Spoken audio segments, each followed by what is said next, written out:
So muna niya itong lumpiang Shanghai amigo no. So nag-add na ko og 3 eggs mga amigo. Then magbutang ta og asin.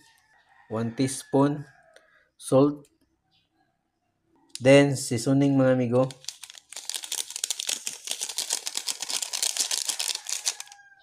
Bitchin. Butangan pa natuguan mga amigo. Black pepper mga amigo.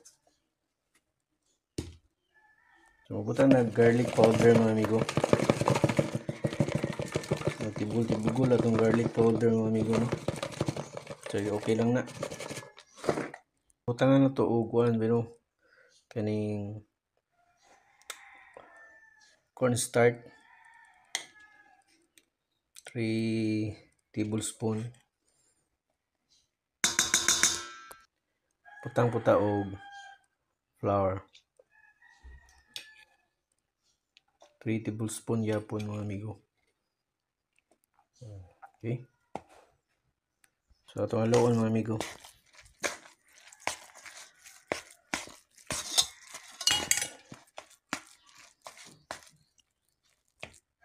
So muna na itong lumpiang Shanghai mga amigo.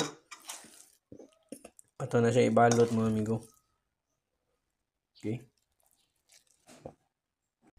Amigo, muna niya itong finished product no sa lumpiang Shanghai. Ako nang nabalot mga amigo no. So dali ra na siya magbalot mga amigo no. Pwede po mo tanaw sa amigo sa YouTube channel, daghang mga style sa akong pag wrap sa lumpang Shanghai. So sa kuha yan lang mga amigo no, simple lang mga amigo. So mo na ni mga amigo no, finished product na ko mga amigo. Ug malutoon na ni mga amigo. Salamat sa pagtanaw mga amigo. God bless.